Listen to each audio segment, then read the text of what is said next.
Yesus Ah, itu Yesus itu Tuhan. Dia itu Kristus. oh, Kristus. Iya, dia Kristus tahu. Tapi di mana dia ngaku Tuhan? Gak ada. Dan Yesus, dia punya Tuhan, Mbak. Bukan macam itulah Hmm. jalannya, Bang. Tuhan Yesus Ah, itu dia menyerupai sebagai manusia. hmm. Itu dia roh dari Allah. Apanya abang ini? Pada waktu itu berkatalah Yesus, "Aku bersyukur kepadamu, Bapa, Tuhan langit dan bumi." Dia punya Tuhan, Mbak. Kayak gimana sih Yesus bersyukur kepada Tuhannya? Nih, Anda kalau mau ayatnya, Matius 11:25. Ya, dia punya Tuhan, dia bersyukur kepada Tuhannya. Itu Yesus. Gimana Yesus pun menyembah Tuhannya toh? Aduh, kayak gimana, Mbak? Eh, kayak gimana? Bingung, sadar. Sadar Mbak, mikir gitu. Mari ikuti ajaran Yesus, bukan ajaran Kristen, ajaran pendeta, atau ajaran gereja. Pada kesempatan kali ini, ada sebuah momen menarik sekaligus menggelitik dalam percakapan antara Ustadz Yusufpi dengan seorang wanita Kristen. Dalam dialog itu, wanita tersebut tampak begitu terkejut ketika menyadari bahwa di dalam kitabnya sendiri tertulis bahwa Yesus memiliki Tuhan. Seketika ia terdiam, tidak mampu mengucapkan sepatah kata pun.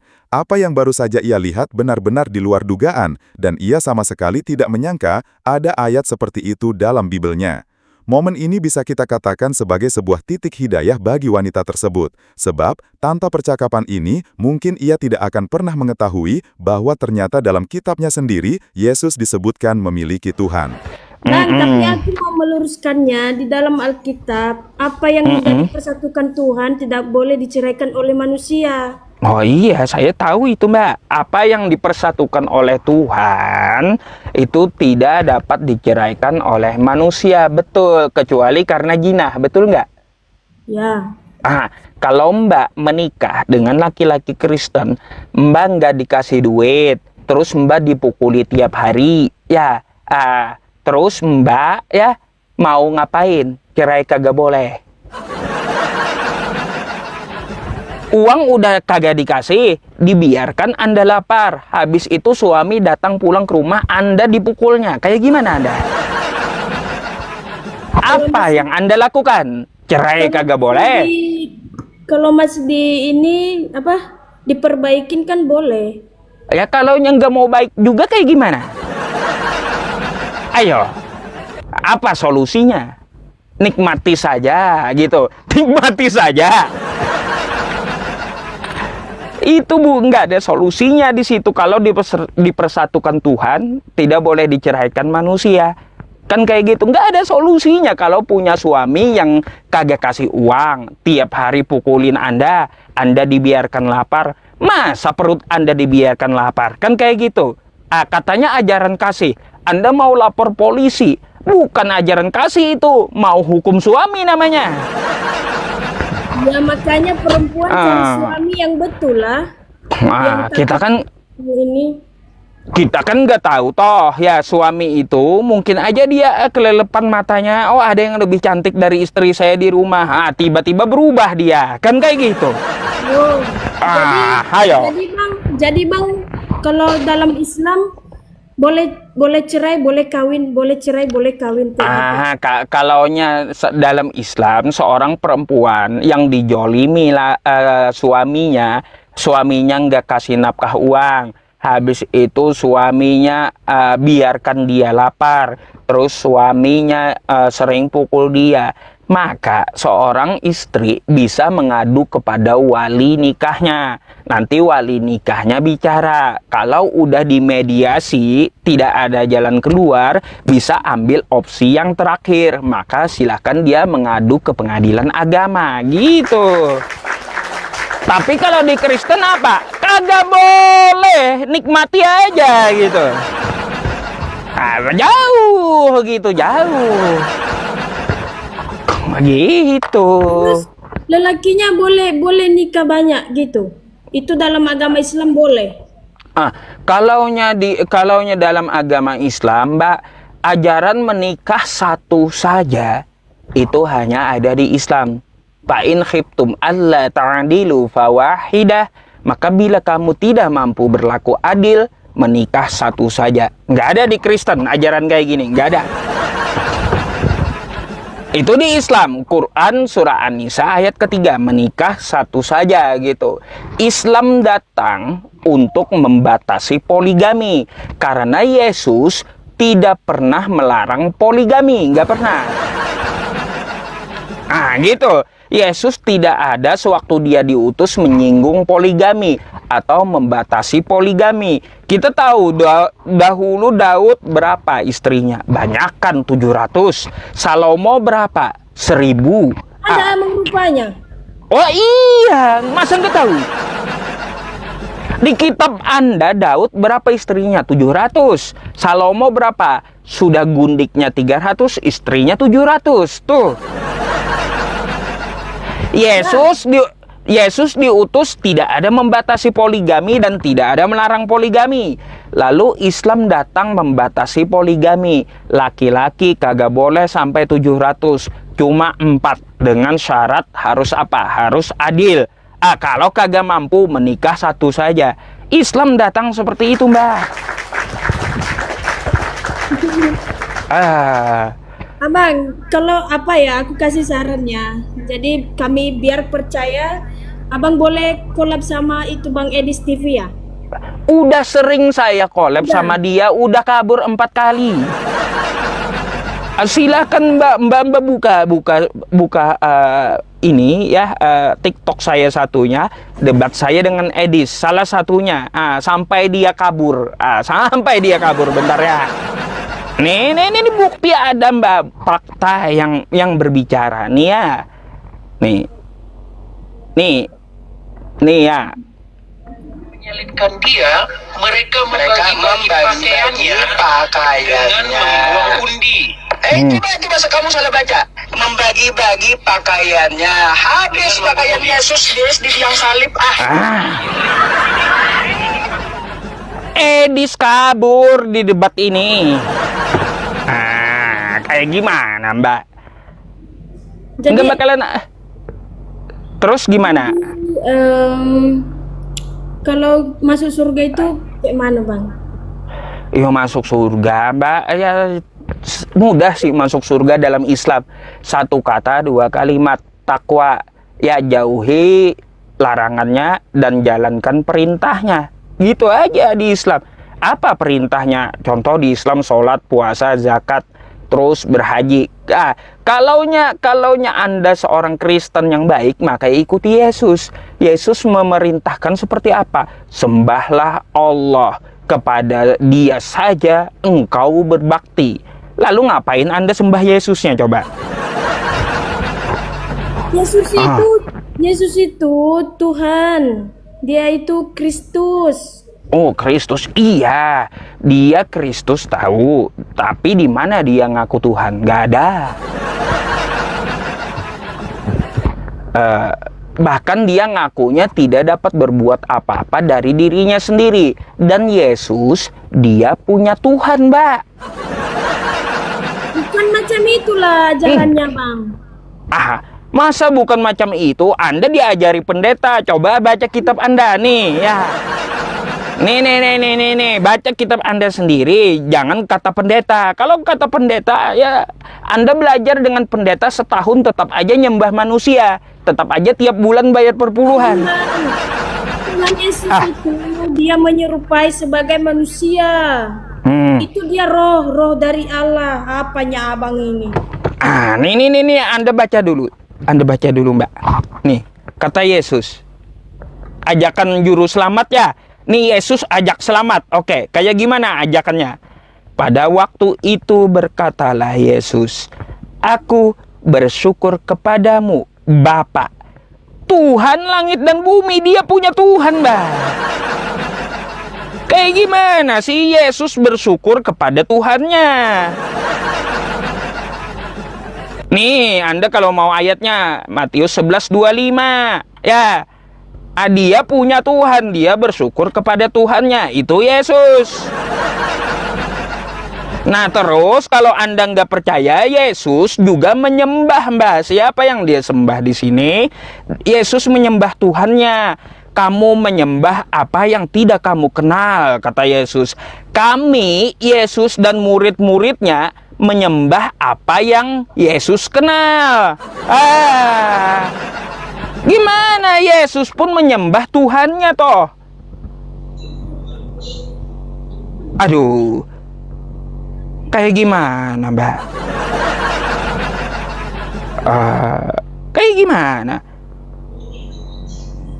Bingung, sadar Mbak, mikir gitu. Mari ikuti ajaran Yesus, bukan ajaran Kristen, ajaran pendeta, atau ajaran gereja. Karena Yesus tidak pernah bawa Kristen, Yesus tidak mengenal Kristen, Yesus tidak pernah mengenal gereja, Yesus tidak pernah kenal pendeta. Ya, gitu. Nah, kalau saya pengikut Yesus, Mbak, pengikut Yesus saya. Yesus sunat di hari ke-8, saya sunat. Nggak ada kulupnya saya. Mau saya sepil gitu. Nggak ada, saya juga sunat gitu. Terus Yesus menyuruh menyembah Allah, saya juga sembah Allah. Terus Yesus tidak pernah contohin makan babi, saya nggak pernah makan babi gitu. Yesus kan dia itu ya berpuasa, saya pun juga puasa gitu, Mbak. Ayo, siapa yang ngikutin Yesus? Anda atau saya? Ya jelas saya. Nggak ada Yesus minta sembah, nggak ada. Jangan disepil, nanti mbaknya lari. Macam mana pula kalian ini minta sepil?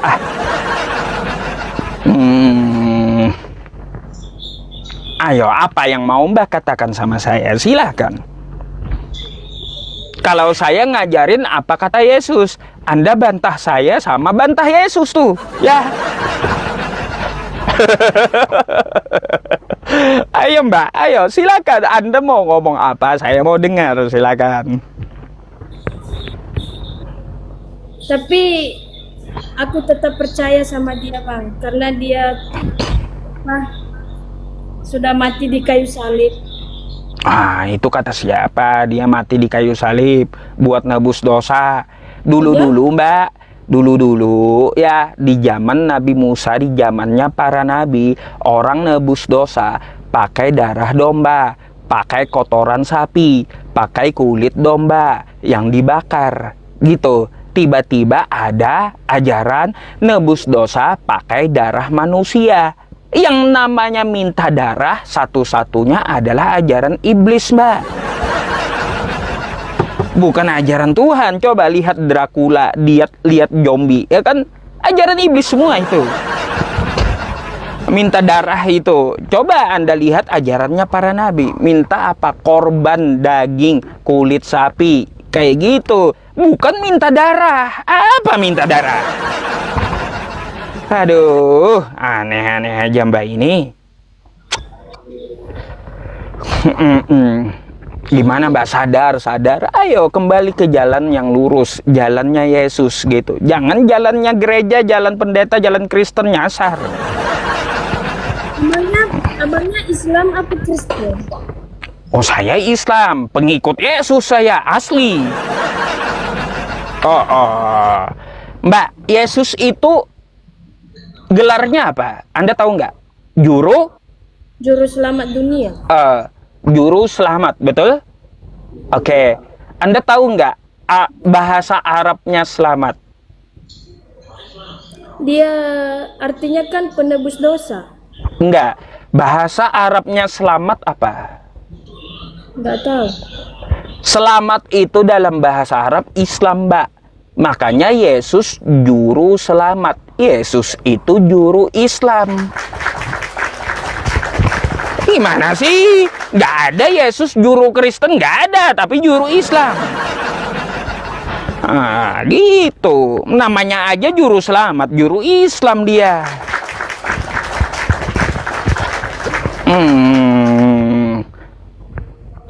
Waduh, jangan cemberut gitu dong, Mbak.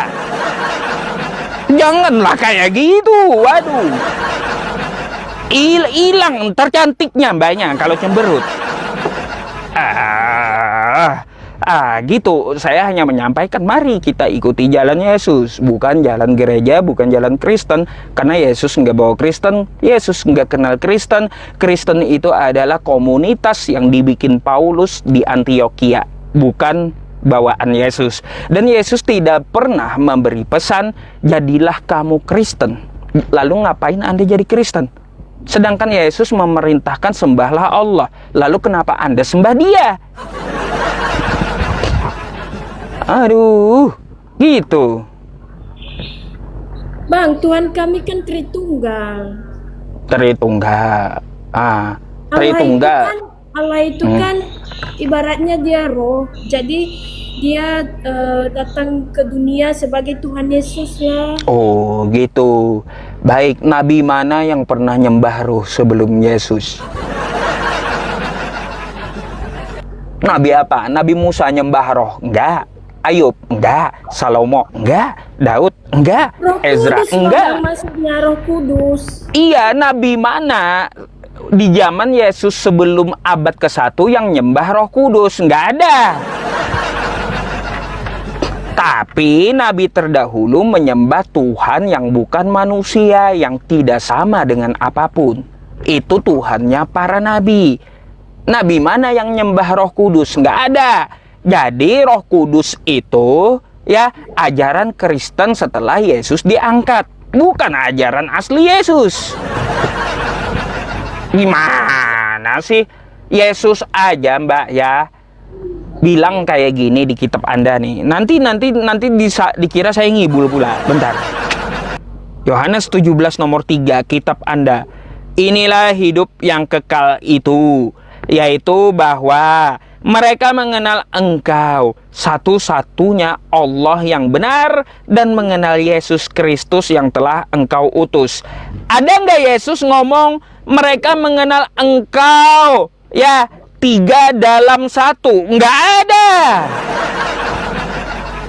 Tapi kata Yesus mengenal Engkau satu-satunya, bukan 3 dalam 1. Gimana sih, Mbak? Bang, itu firman Tuhan loh, Bang. Ya iya, ini kata Yesus. Nih, mengenal Engkau satu-satunya, bukan mengenal Engkau 3 dalam 1, bukan. Jadi kalau Mbak ingin meraih surga, ingin hidup yang kekal, akui Yesus itu utusan Tuhan, bukan Tuhan. Nah, tapi akui Tuhan semesta alam itu satu, esa, bukan 3 dalam 1, gitu Mbak. Nah tuh, ya, semoga Anda mau mikir ya. Itu kitab Anda, itu kitab Anda. Kata Yesus, bukan kata Kristen, bukan kata Jadi, pendeta, bukan tanya, kata Bang. gereja. Aku mau tanya, Bang, Islam itu nyembah apa? Islam nyembah yang disembah Yesus, nyembah Allah. Allah yang bukan manusia. Kami juga ada Allah. Jadi Allah menurut Yesus kayak gimana, Mbak? Satu-satunya, bukan 3 dalam 1. Lalu Ya, ajaran setuju. Iya, lalu ajaran Anda 3 dalam 1 ajaran siapa? Kata Yesus, Allah itu satu-satunya, bukan 3 dalam 1. Lalu ajaran Anda 3 dalam 1 itu ajaran siapa? Nyasar. Kayak gimana? Mbak, nih ya, Nabi Musa di Tauratnya, berkata seperti apa? Hai Bani Israel, Tuhan Allah kita, Tuhan itu Esa. Yesus di Markus juga berkata, hai Bani Israel, Tuhan Allah kita, Tuhan itu Esa. Di Al-Quran kayak gimana? Qul huwallahu ahad, katakanlah Allah itu Esa. Terus apa di kitab Nabi Musa? Allah bukan manusia. Ya, bukan anak manusia. Itu di Tauratnya Nabi Musa. Kata Yesus juga di Yohanes 5 nomor 37, Tuhan itu tidak dapat dilihat, suaranya pun tidak dapat didengar. Di dalam Al-Quran, Allahus Shomad, Allah tempat bergantung seluruh makhluk, bukan yang digantung oleh makhluk. Gitu. Nah, jadi kalau ada Tuhan yang digantung oleh makhluk, jelas bukan Tuhan. Gitu, Mbak. Gitu. Oke lah Bang, bingung aku mau. Jangan bingung ya. Nanti supaya kagak bingung, follow aja saya. Silakan DM saya kalau mau nanya. Ya, silakan gitu. Ya Mbak ya. Oke Bang. Ya sama-sama, saya mohon maaf kalau ada kosakata yang menyinggung ya gitu. Saya hanya menjelaskan apa yang ada di kitab Anda dan menjelaskan apa yang dikatakan oleh Yesus gitu. Semoga Anda mau mengikuti Yesus ya, semoga Anda mau mengikuti Yesus dan semoga Tuhan semesta alam, Tuhannya Yesus dan Tuhannya saya ya yang disembah Yesus mau memberikan hidayahnya kepada Anda. Jadi seperti itu. Masya Allah, percakapan tadi antara Ustadz Yusuf PI dengan Mbak Feni sungguh membuka mata. Dari dialog singkat itu saja, kita bisa melihat betapa jelas bahwa Yesus sebenarnya adalah seorang hamba Allah, seorang muslim yang tunduk kepada Tuhannya. Beliau sendiri menegaskan agar hanya menyembah Allah, bukan yang lain.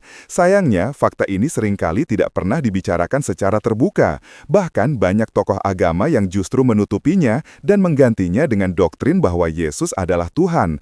Padahal kalau benar-benar jujur membaca ayat-ayat di dalam kitab mereka, akan tampak jelas bahwa Yesus punya Tuhan, Yesus berdoa kepada Tuhannya, dan Yesus mengajarkan manusia agar hanya menyembah Allah. Dan yang lebih menarik, semua ajaran Yesus itu ternyata justru dilaksanakan oleh umat Islam, mulai dari menyembah Allah saja, tidak menyekutukannya, hingga menjalankan perintah-perintah yang sejalan dengan risalah para nabi sebelumnya. Karena itu, sebenarnya Muslimlah pengikut Yesus yang sejati. Semoga momen yang dialami Mbak Feni ini menjadi pintu hidayah baginya dan juga membuka pikiran banyak orang yang menyaksikannya. Mudah-mudahan semakin banyak yang menyadari bahwa kebenaran ini nyata, hanya saja sering disembunyikan. Dan semoga Allah membimbing hati kita semua agar tetap berada di atas jalan yang lurus, jalan para nabi dan rasul-Nya.